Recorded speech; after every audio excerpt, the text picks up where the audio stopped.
Welcome back. It's 8:39. Earlier this week, Monday to be precise, we saw the first presidential debate of this election cycle.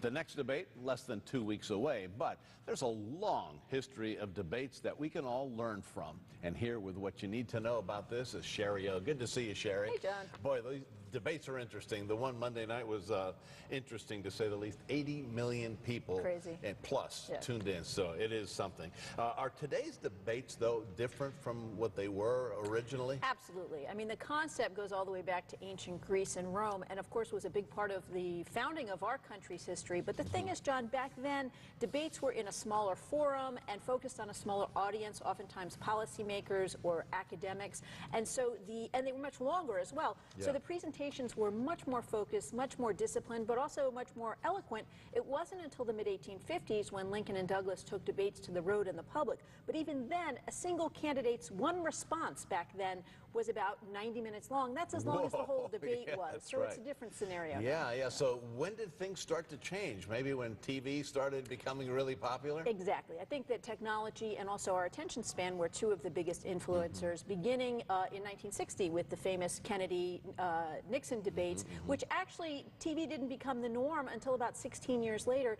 And now, of course, the biggest influencers are the internet and social media. You can actually now tweet live to hashtag debates 2016. Who knows what kind of influence that's going to have? Right. Interesting about that 1960 debate, that a lot of people thought that Nixon actually won it on the radio, but on TV, optics when became you saw an it, issue. A very, very different ballgame.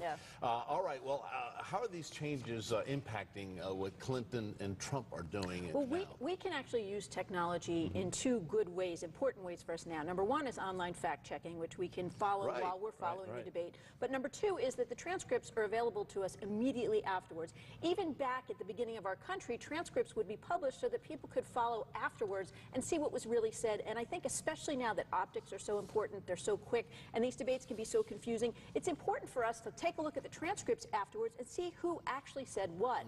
The other biggie now is, for the first time in history, gender is an issue. And as much as we like to deny it, men and women alike, study after study shows that we all respond to gender. So, for example, a female who shows a certain facial expression or demeanor, that's attributed to her emotional state. So if a serious look might mean angry. For a man, that's attributed to a reaction to the circumstances. The other thing I love is this new phrase, which is manterrupting.